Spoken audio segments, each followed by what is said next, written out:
an estimated 5 million Muslims in France today, the largest such population in Western Europe. A century ago, they were called colonials. In the 60s, they were known as immigrants. Today, they are citizens.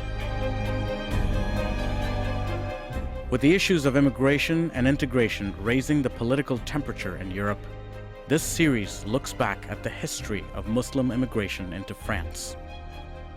It's a history that remains alive today with the ongoing debate over how to reconcile France's long-standing tradition of secularism with religious diversity.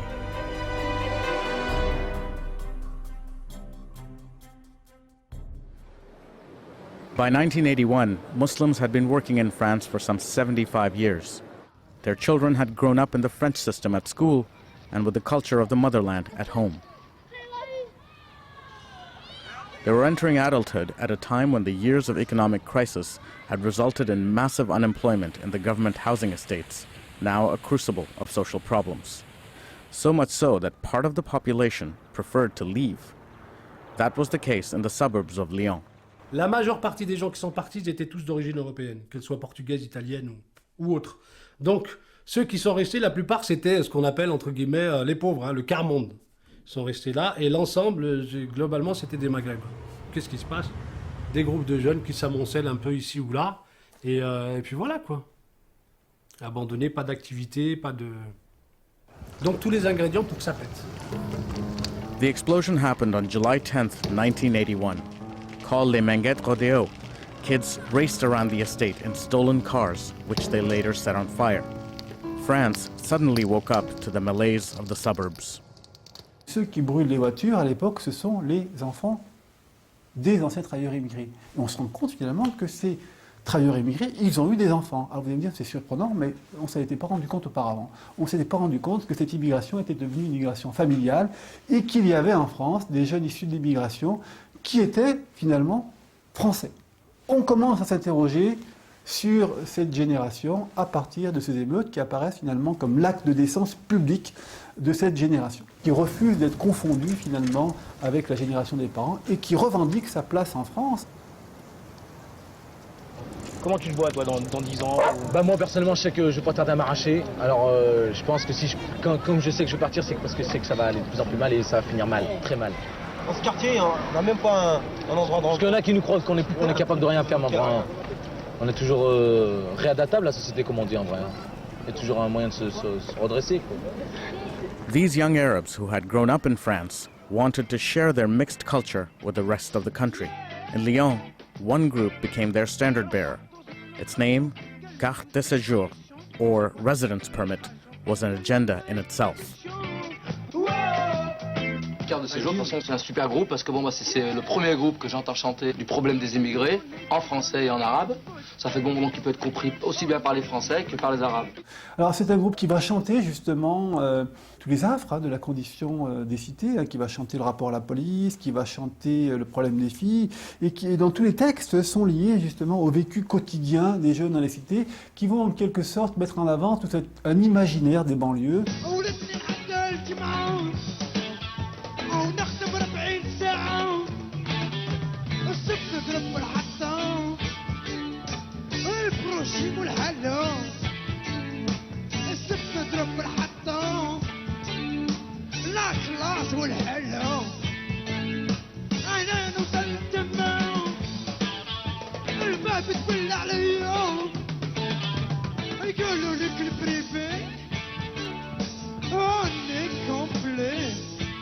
La camel, c'est vraiment une perruque que aurait mis pour aller dans une boîte? Bah, pour pouvoir rentrer, hein, je crois tous les moyens sont bons, hein, parce que là, je ne laisse vraiment pas rentrer. Hein. Moi, je sais qu'à Lyon, j'ai pratiquement fait toutes les boîtes et on m'a toujours refusé. Hein. Le racisme, vraiment, là, j'ai commencé à voir les choses, c'est en grandissant. Quand on rentre pas en boîte de nuit, quand une fille blanche, bien sous tout rapport, ne sort pas avec vous. Il y avait une expression dans le Nord, si une fille blanche sortait avec un arabe, elle était étiquetée viande à bougnoul. Là, c'est une expression que les Français connaissent pas, mais... Du coup, en grandissant, parce que bon, je suis un garçon, furieusement hétérosexuel, donc il fallait que j'attaque. Et il y a un moment, il a fallu que je prenne un surnom italien, que je me fasse passer pour un rital, afin de pouvoir tomber les gonzesses. While the sons tried to pull the birds, the fathers worked in the factory. Mostly they were unskilled workers at the very bottom of the ladder. In spring 1982, a series of strikes hit the Talbot, Citroën, and Simca factories in the Paris area. Factories where Arab and black workers were often in the majority. They called for better work conditions and freedom for unions. Il y a eu un choc qui s'est produit à l'époque, parce que tout d'un coup, les Français se sont dit, tiens, mais ils sont là, ils existent. Alors que jusqu'à présent, ce sont des gens qui ne se faisaient pas entendre, parce qu'ils n'avaient pas de revendications, parce que pour eux, déjà travailler, c'était déjà énorme. Voilà, donc j'existe. Je suis là, j'existe, je fais souche et je revendique, comme les autres.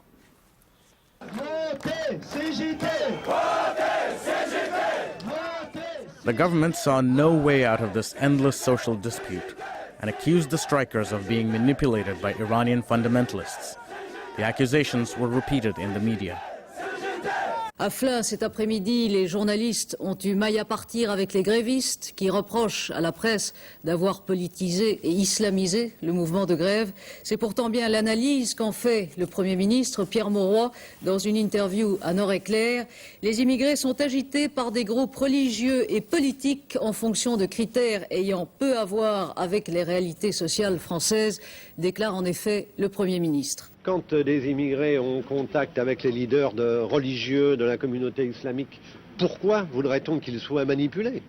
Ce qui crée les grèves dans l'industrie automobile, c'est l'organisation du travail. Ce n'est ni les prétendus mineurs syndicaux, ni de prétendus meneurs religieux. Et donc il y avait eu cette facilité, disons, à vouloir trouver une explication commode qui était celle de religieux qui avaient pris la main sur le mouvement social. Voilà. C'était la conception d'un islam extérieur. C'est-à-dire que les musulmans ne faisaient pas partie de la nation française. C'est-à-dire qu'ils étaient à l'extérieur, manipulés de l'extérieur.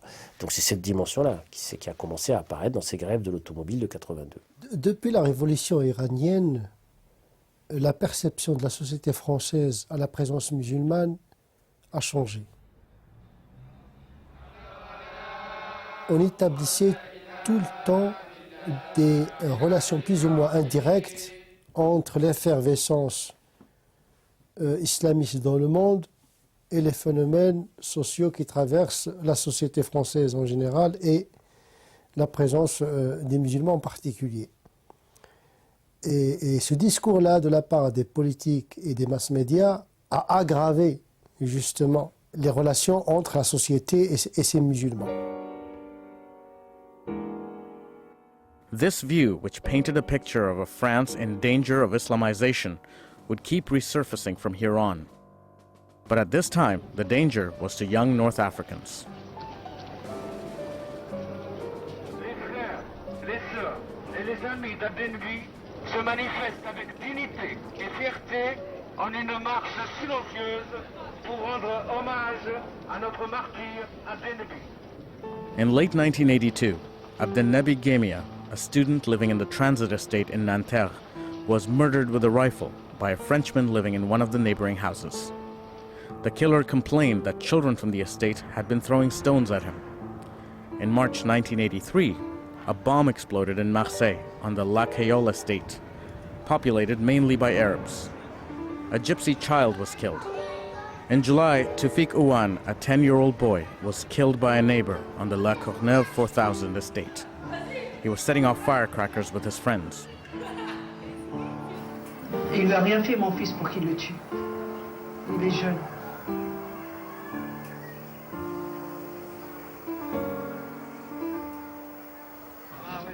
On l'a un peu oublié aujourd'hui, ces morts violentes de jeunes qui étaient assez fréquentes. Des jeunes qui étaient tués parce qu'ils s'étaient adossés à la voiture d'un voisin, parce que peut-être ils avaient cherché à voler un autoradio, parce qu'ils faisaient du bruit, etc. Et on a connu toute une période d'impunité où les magistrats étaient d'une indulgence absolument sidérante, en tout cas aujourd'hui c'est comme ça qu'on le voit, par rapport aux auteurs de ces crimes. Et donc il y a chez beaucoup de familles maghrébines une inquiétude très grande. Quand leur gamin sort le soir, il y a la peur que, eh bien, on vienne leur annoncer qu'il a été tué.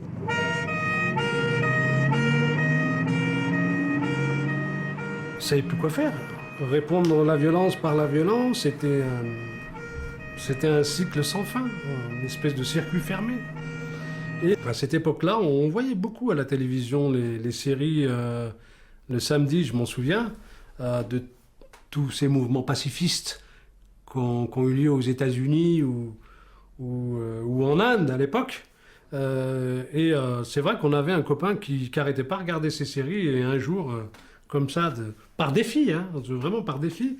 Et finalement, si on faisait une grève de la faim pour dire ça suffit, on en a marre de ramasser ou d'être des espèces de chair à canon, et on a fait la fameuse grève de la faim. Les membres de l'association ont fait la grève de la faim. Moi, j'ai pas fait la grève de la faim. J'aurais dit aux copains, moi, je peux pas. C'est difficile pour moi de ne pas manger. Le ramadan, c'est tellement déjà difficile qu'en plus, vous voulez me faire une grève de la faim? Non, non, merci. Donc, les copains ont fait la grève de la faim. Et j'étais, entre guillemets, plus ou moins celui qui faisait les relations publiques entre les associations qui venaient visiter les grévistes ou les autorités locales quand elles venaient manifester leur soutien. Tumi Jaija was the leader of the youngsters in Lemenget. He was influenced by Gandhi and Martin Luther King. One day, at the foot of a tower, a policeman set his dog on a youth. Alerted by the noise, Tumi went into the street and saw the young man on the ground, bitten by the dog. Tumi intervened. The policeman drew his gun and threatened him. Et là, une détonation. Boum. Et il tombe dans mes bras. Voilà. Le policier, il a tiré sur quelqu'un qu'il a pratiquement laissé pour mort. Il laisse un gamin avec son mollet complètement déchiqueté. Il prend son chien, il le met dans la voiture et il s'en va. Et cette nuit-là, en tous les cas, ce jour-là, le quartier, c'était devenu le Liban, ici. C'est clair. C'est parti en pugilat, quoi. Et population et policiers. Tumi, avec tout ce qu'il a vécu, il a été capable de nous dire dans son lit, maintenant, on va faire la marche. Naturellement. De son lit d'hôpital, en sortant du coma, parce qu'il était dans le coma. Alors on s'est dit, pour la petite histoire, peut-être qu'il a eu un rêve, un signe, qui lui a permis de nous dire, pourquoi ne pas faire une grande marche comme certains ont fait, pour dire à ce pays qu'on existe et qu'on a besoin des mêmes droits que tout le monde. Des droits humains seulement. On October 15th, 1983, the March for Equality and Against Racism left Marseille, where earlier that year a bomb had killed a child. Along the route to Paris, the demonstration grew in size as more people joined to condemn the racist attacks.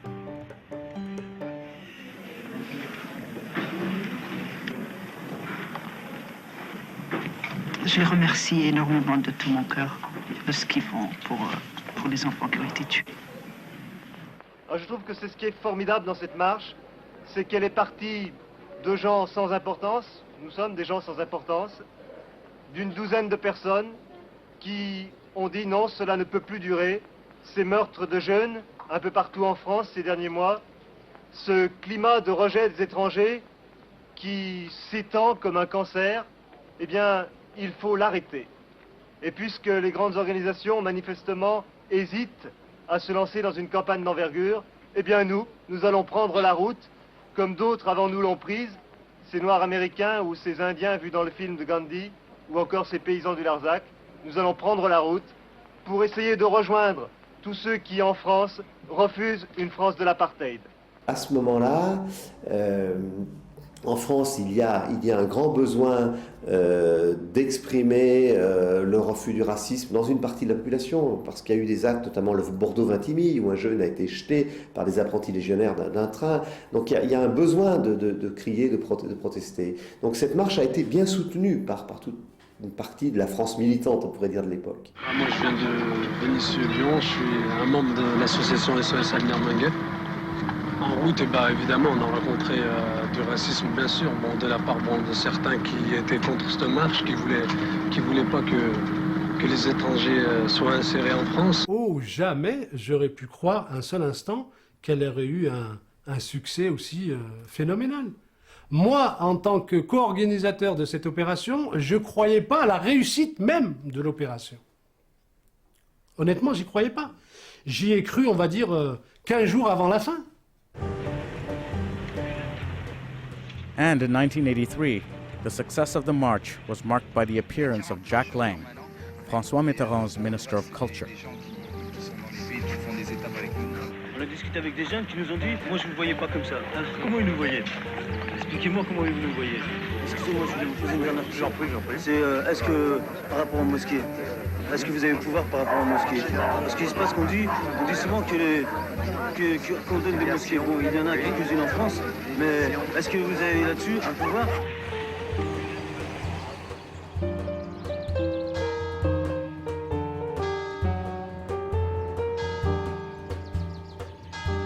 Nous avons l'ambition de réussir, et parce que nous avons cette ambition, eh bien, nous allons gagner, et nous sommes sûrs que le 3 décembre, à Paris, place de la Concorde, nous serons 100 000 pour affirmer oui à la France de l'égalité, oui à la France de la fraternité.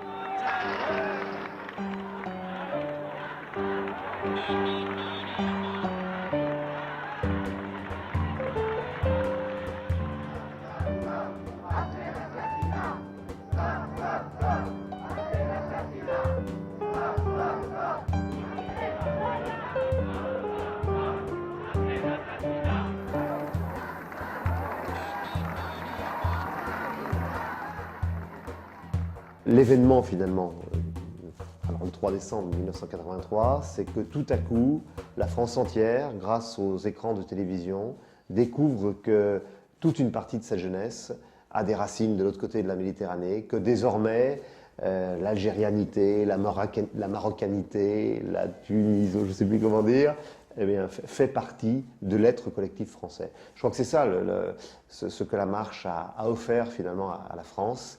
Elle avait au départ une autre idée, criée, mais elle a permis à la France de prendre conscience de sa nouvelle identité. This new component of French identity already had a name, les Beurs, slang for Arabs. This name, which made the headline of Libération on the day of the march, was also that of a Parisian radio station, standard bearer for this generation. Bonjour, bonjour de Radio Beurre. Vous êtes toujours sur Radio Beurre 98.5. Radio Beurre, moi j'écoute Radio Beurre. C'est ma radio préférée, je ne peux plus m'en passer de cette radio privée. Bonjour, bonjour les auditeurs, bonjour les auditrices, bonjour les auditeurs. On a des choses à dire, on a besoin de personne pour parler à notre place. On va parler, tout simplement, on va parler dans la presse, on va parler dans la radio, on va parler dans l'écriture, dans la musique. On a des choses spécifiques, je dis spécifiques d'un point de vue essentiellement culturel, à dire, et bon, personne ne doit parler à notre place. Et le truc qui m'a sauvé, c'est la radio. C'est les radios libres. Je me suis retrouvé le week-end à parler dans un micro et à diffuser les disques, la musique que j'aimais. Et un jour, on m'a dit, voilà, est-ce que ça t'intéresserait de faire l'animateur dans une boîte de nuit? Et la première boîte de nuit dans laquelle je me suis retrouvé, elle refusait l'entrée aux Arabes.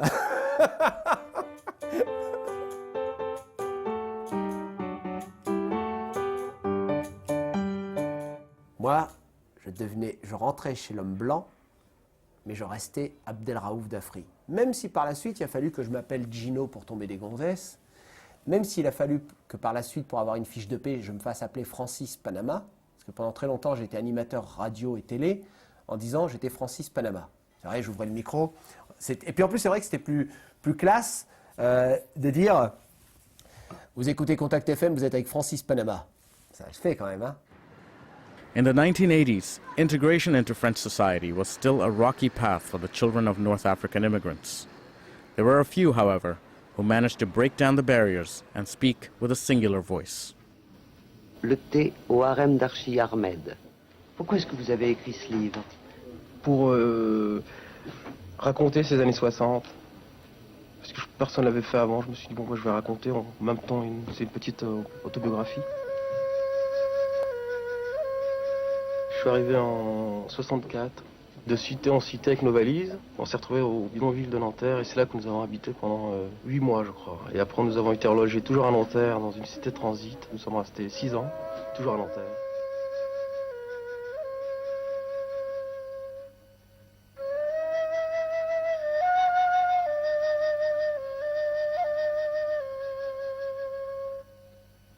Two years after publication of his book, Mehdi Sharef, adapted it for the cinema.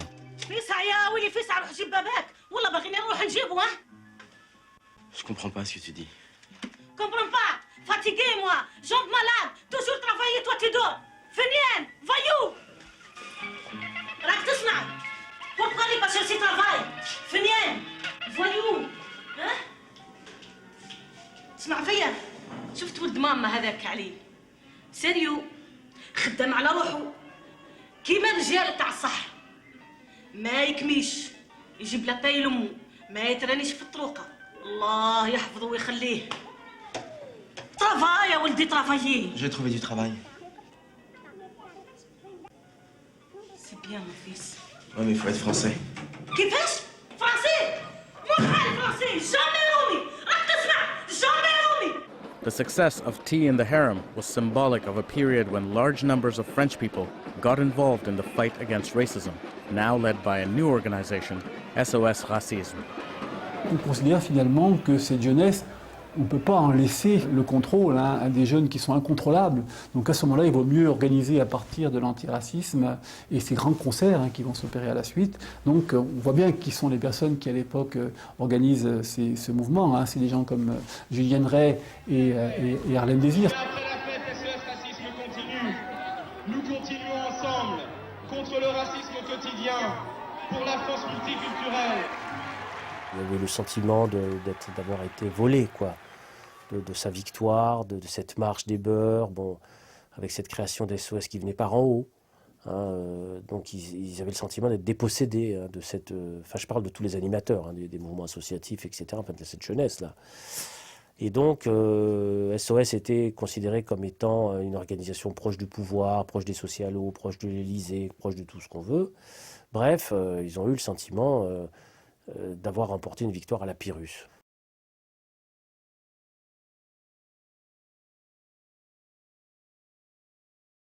Il y a un échec patent.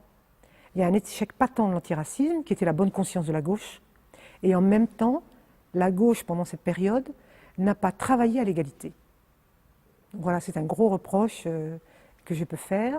Et les patrons des SOS Racisme à l'époque se sont occupés de leur propre devenir, leur propre carrière. Et tous les jeunes qui étaient dans le sillage, les jeunes issus de la diversité qui étaient dans le sillage, il n'y en a aucun qui est député, jusqu'à aujourd'hui.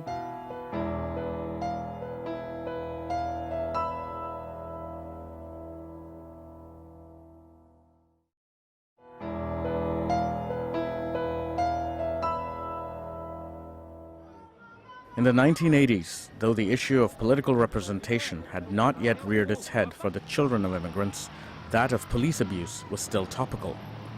On December 6, 1986, after a high school demonstration in which he did not take part, Malik Ousekine, who was French and a son of immigrants, was killed by two policemen armed with clubs. Je me rappelle très bien du meurtre de Malik Ousekine. Ça a été pour moi vraiment le début d'une prise de conscience politique. Je devais avoir entre 15 et 17 ans. C'était en plein, je me rappelle, il y avait des manifestations lycéennes au collège. Tout se mélangeait et moi je me rappelle avoir éprouvé un véritable sentiment d'injustice. Et là je me suis dit, pour nous, ce sera toujours différent.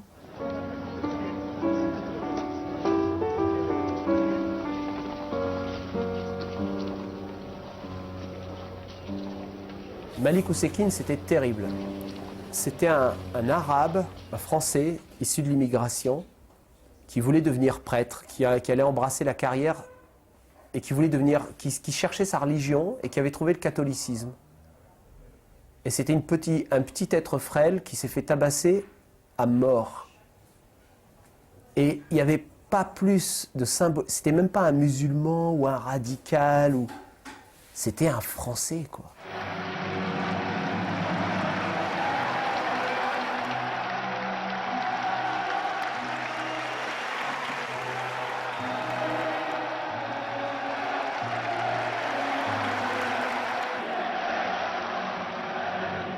Si vous prétendez vivre dans vos lois, avec vos mœurs à vous, avec votre culture, alors il vaut mieux que vous rentriez chez vous. Sans cela, tout cela se terminera très mal.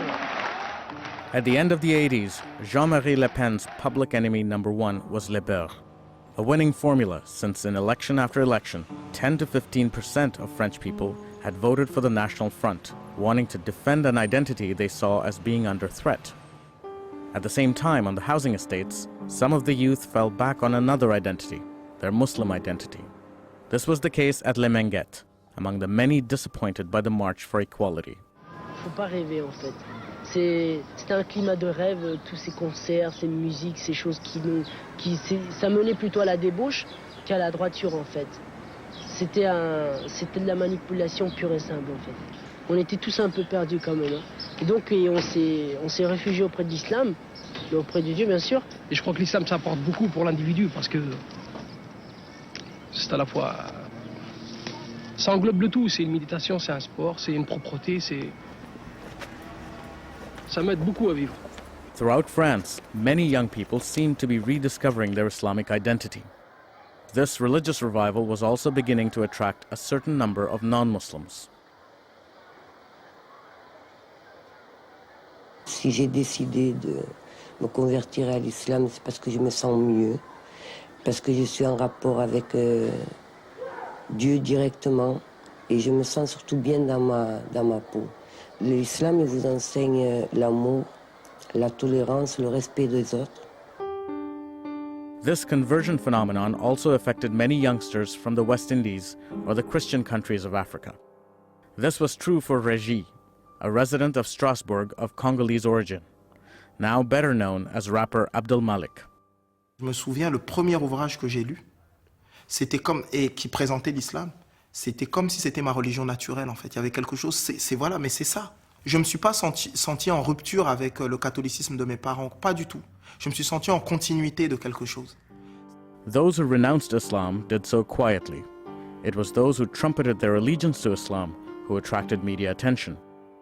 When schools restarted in September 1989, 3 young girls were suspended from their high school in Cré for refusing to take off their headscarves inside the school building. So began the affair of the veil. C'est une des premières grandes montées en affaires autour de l'islam dans son rapport à l'Hexagone. C'est la première montée en affaires d'un danger de l'islam de France et d'un danger qui menacerait nos valeurs, qui menacerait la laïcité. En 89, avec l'apparition du voile, c'est la manifestation visible, disons, de gens qui disent, grosso modo, nous sommes français et nous sommes musulmans. Et nous ne voulons pas partir de France. Et on vivra avec nos traditions musulmanes. C'est là le vrai choc.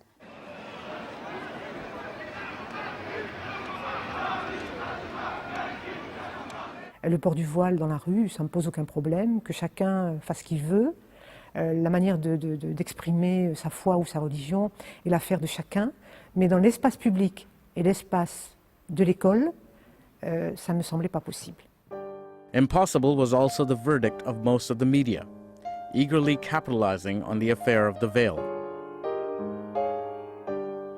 Et à partir de ce moment-là, on avait lancé une mode. À partir de ce moment-là, moi je connais des filles arabes qui étaient très très intégrées dans la société, elles ont dit « Ah c'est comme ça ? Ok ». C'est devenu tout d'un coup, comme le point levé pour les Américains, le foulard pour les femmes. C'était voilà, une manière d'affirmer « Respectez-nous parce que nous sommes aussi différents ». This upsurge in self-affirmation was encouraged by many of the imams who guided the Muslim community. They refused to permit the young girls to take off their veil in school. On aurait pu éviter ce heurt, mais nous n'avions pas à l'époque une lecture responsable de l'islam. The affair of the veil continued to inflame passions over the years. Then, in 2004, France's National Assembly passed a law banning what it called ostentatious religious symbols in schools. Pour 494, contre 36. By banning the veil in schools, the Republic laid down the limits of what it deemed acceptable, while noting at the same time Islam's demand for visibility.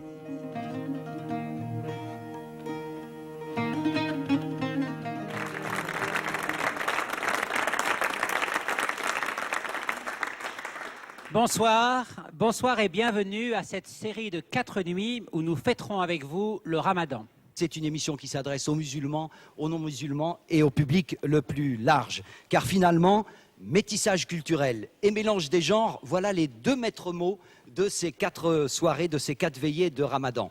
Il y a ce fils qui est né en 70, il s'est mis à faire le Ramadan une année.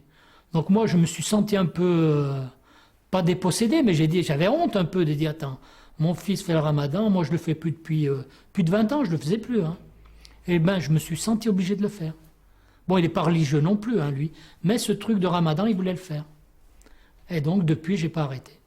Voilà, j'ai repris du service. Mais lui, il a arrêté, mais moi, il m'a laissé dedans. Ce qui est drôle, c'est que très tôt, mes parents ont à la fois fêté l'Aïd, mais ils se sont mis à fêter Noël.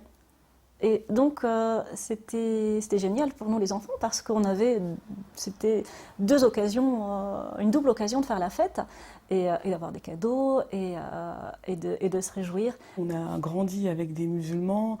Limite, si à l'école tu faisais pas le Ramadan, tu te faisais frapper parce que tu le faisais pas. Non, mais je veux dire, je veux pas exagérer, mais voilà, c'était normal. On était tous des cousins, des frères. Il n'y avait pas de différence. Ma nounou, c'était Fatima. Je veux dire, l'islam, c'était vraiment la chose qui nous reliait tous, en fait. Voilà.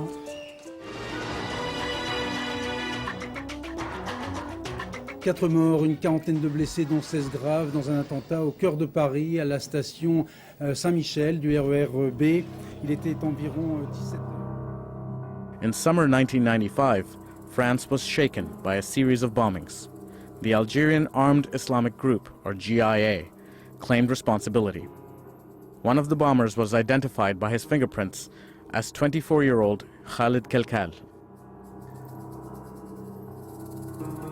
L'histoire de Khaled Kelkal, c'est l'histoire de l'éruption de la guerre civile algérienne dans la société française. C'est-à-dire que tout d'un coup, faisait éruption à l'été 95 en France, le phénomène de l'islam radical violent. Et là, en faisant éruption en France, la guerre civile algérienne traversait la Méditerranée. Et à ce moment-là, alors que la France n'avait pas encore commencé à régler la question de l'islam en France, voilà que la question de l'islamisme en France est posée, de manière très rapide. Khalid Kelkal was from Vauzan-Velin in eastern France. An excellent student in one of Lyon's top schools, as well as a minor criminal, he had been arrested for taking part in ram raiding and sentenced to 4 years without bail. In prison, he had turned to Islam. When he was released, he was just a French Muslim, until the day when his face was plastered over every wall in France. Public enemy number 1. A severe shock to many. Tracked by every police force in France, Khalid Kelkal was finally shot dead on September 29, 1995 at a bus stop in the Lyon suburbs, in front of television cameras. Mon père, bonsoir. Bonsoir. Alors essayons ensemble d'aller plus loin, si on peut, sur déjà la façon dont est ressentie dans la banlieue lyonnaise, à Vaux-en-Velin, à Vénissieux, etc., la fin tragique de Khaled Kelkal parmi les jeunes beurs de la cité. Les images de la mort de Khaled Kelkal ont beaucoup choqué et je crois qu'un certain nombre de jeunes y ont retrouvé leur propre humiliation. Est-ce que vous pensez justement, mon père, que Khaled Kelkal, c'est l'exemple de l'échec de l'intégration? Oui, oui, parce que c'est un enfant d'ici, c'est pas un mercenaire venu d'ailleurs, c'est un garçon qui avait même un début de vie plutôt prometteur. Alors si lui s'est laissé embarquer dans cette terrible aventure criminelle, eh bien malheureusement d'autres le risquent. Et aujourd'hui, eh bien il faut retendre la main et il faut que ce soit, encore une fois je le dis, au niveau du chef de l'État, retendre la main à cette jeunesse pour lui dire vous êtes d'ici. 1 week after the death of public enemy number 1, the newspaper Le Monde published an incredible document. An interview carried out 3 years earlier by a German sociologist with a young boy who at the time was rather lost. Moi, personnellement, je le sens comme un échec des religieux également, hein, parce qu'il y a un travail à faire dans les mosquées. Il faut prévenir ce genre de dérive. Il ne faut pas donner une marge de manœuvre à un quelconque extrémisme. Il faut être prudent. Le religieux, il parle à une génération très fragile. Il faut prendre en considération cette fragilité de l'identité dans la construction religieuse. This fragility existed, but excesses like Kelkal's were extremely rare. For most young people, Islam was above all else a way to become better. Tous les gens que je connais et qui font la prière ne boivent plus. Et ça apporte pas mal de choses. Une paix dans l'esprit déjà.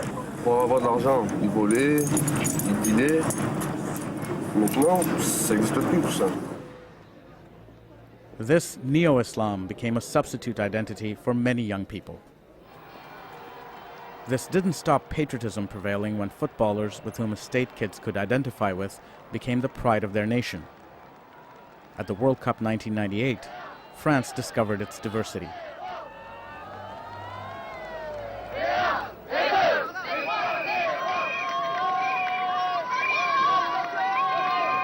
C'est la première fois qu'on vit tout le monde et c'est vraiment bien. Tout le monde s'aime, il y a des couleurs partout, c'est bien, c'est phénoménal. Ouais, c'est bien, ils ont marqué des buts, c'est bien, ça a fait, en fait, grâce à cette Coupe du Monde, la France, pendant quelques années, elle était maghrébine, elle était noire, elle était blanche, voilà, donc c'est bien, pour le symbole, c'est bien, mais est-ce que ça a vraiment changé quelque chose? Je suis pas sûre. The fantasy of a black-white Boer France, united in its differences, was seriously undermined in September of 2000, when the Second Intifada erupted. For decades, most Muslims of France had supported the Palestinians. But never was the solidarity expressed so emotionally before. Il y a un problème politique, il y a un peuple qui est en train de se faire massacrer actuellement. Cette manifestation n'est pas dirigée contre la communauté juive de France. Cette manifestation est dirigée contre l'État sioniste, est dirigée contre l'État d'Israël. C'est la relégation qui fait qu'on trouve des combats de substitution à travers ce que vivent les Palestiniens. Ces jeunes des banlieues ont le sentiment qu'ils vivent la même chose qu'eux. C'est-à-dire une forme d'identité tragique. Le lien s'opère justement entre l'intifada dans les territoires palestiniens et bien entendu ce qui se passe dans les banlieues, une espèce de sensibilité comme ça émergente. La quête d'identité et le malaise identitaire est tellement marqué qu'on est prêt à se raccrocher à n'importe quoi, et s'identifier à n'importe quoi, et c'est en ce sens que c'est parfois très dangereux. Synagogue dégradée, graffitis antisémites, le conflit israélo-palestinien connaît des répercussions en France où depuis une semaine, près d'une centaine d'incidents ont été répertoriés. A few young North Africans got the wrong target, thinking that Jews close to hand must pay, both for their own difficulties and for the misery of the Palestinians. Right-wing militants also took advantage of the situation to commit anti-Semitic acts. Over a few days, tension mounted, and the Jewish community began to live in fear. Je n'étais pas tranquille. Et hier, toute la journée, je suis resté là à faire, pour ainsi dire, le vigile, car je pressentais qu'il allait nous arriver quelque chose. L'antisémitisme résiduel est encore vivace en Occident, et malheureusement, il faut le dire, les choses, il existe également chez les musulmans.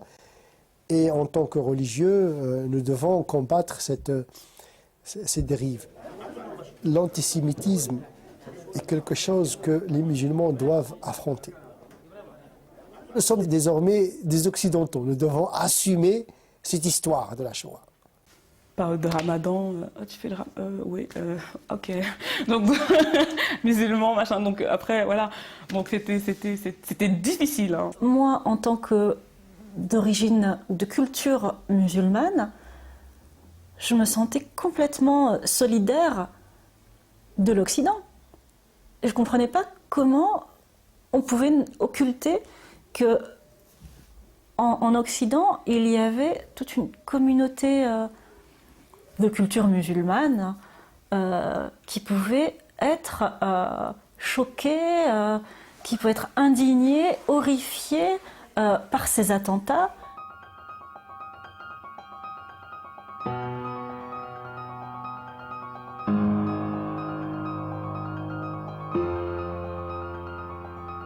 Après le 11 septembre, il y a des arguments d'histoire qui sont utilisés et qui font retour. les arguments d'histoire qui font retour d'un côté comme de l'autre, c'est-à-dire ceux qui sont les nostalgiques du temps colonial et qui disent l'islam est inassimilable, et qui ont ce type d'arguments et qui font voter une loi, le 23 février 2005, en disant que la France a apporté la colonisation de manière positive en Afrique du Nord. Et puis on a dans le même temps toute une série de mouvements associatifs qui expliquent que la colonisation a été le mal absolu et que c'est à cause de la colonisation qu'il y a cette situation dans laquelle se trouvent les musulmans de France. Le fait d'être de culture arabo-musulmane, au début, ne me posait, dans mon parti, ne me posait absolument aucun problème. Et puis un jour, j'ai postulé pour être tête de liste au municipal dans mon arrondissement. Et là, les problèmes ont commencé. C'est au sein de mon propre parti qu'on m'a rappelé mes origines. Et j'ai trouvé ça absolument incroyable, parce qu'on m'a dit, avec un nom comme le tien, tu vas plomber la liste. Et c'est là où j'ai pris conscience qu'il y avait un vrai travail à faire au sein du Parti socialiste, parce que ces propos, ils auraient été tenus au Café du Commerce, c'était des propos racistes.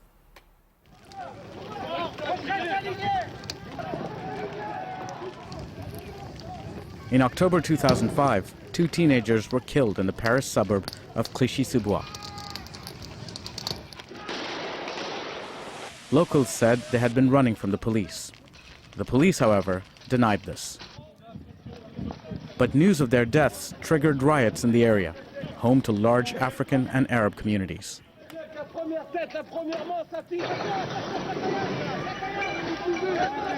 Des propos très surprenants tenus par Hélène Carrère-Dancos sur la chaîne privée russe NTV.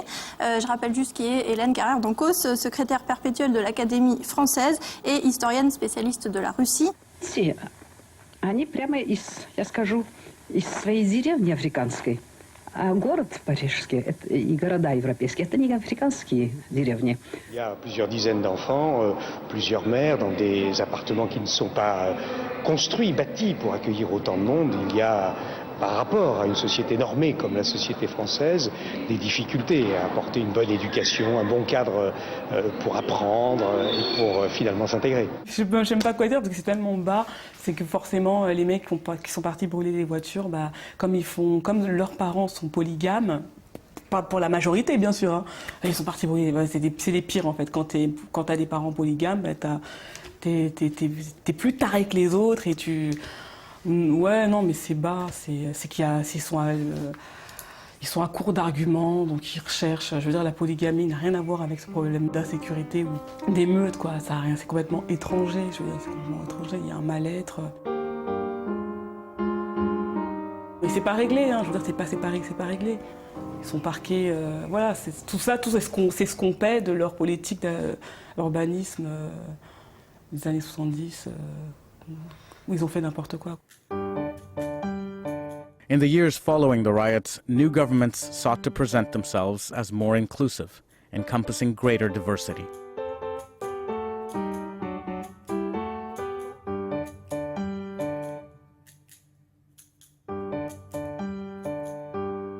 Moi, j'ai été très heureuse de la nomination de ces 3 femmes ministres. Est-ce que, pour autant, le fait de mettre en avant 3 ministres, les questions liées à l'islam ou liées aux discriminations vont disparaître? Je ne pense pas. Il y a combien de maires arabes dans des grandes villes françaises? Il y en a combien? Alors on est là à se palucher, Barack Obama... Il y a qui chez nous? Les Arabes aujourd'hui, ils ont la possibilité, les enfants de l'immigration, ils ont la possibilité d'être artistes, mais aux affaires publiques, il n'y en a pas beaucoup. Il n'y en a pas beaucoup. Où est-ce qu'ils sont, nos Colin Powell? In the political arena, debate continues over how France can reconcile its secular tradition with religious diversity. France's secular character was enshrined in a law dating back to 1905, but many French Muslims are determined to preserve a sense of religious identity. Nous étions des beurs, nous étions des sauvageons, nous étions des Arabes, de la racaille, issus d'immigration, aujourd'hui issus de la diversité, c'est un peu plus positif. Mais il n'en reste pas moins que tout ça va disparaître et au final, la chose qui ne disparaîtra pas, c'est que nous resterons des musulmans. In April 2011, a controversial ban on face veils came into force in France. Anyone wearing the Muslim niqab or burqa in public was liable to be fined and required to attend special citizenship courses. Debate over the practice of Islam in secular France continues. The ruling party is questioning the changes posed to French society by its growing numbers of Muslims. Critics accuse the government of stigmatizing Muslims and pandering to a resurgent far right. With an estimated 5 million Muslim citizens, the issues of multiculturalism and integration in France are set to remain lively topics of debate.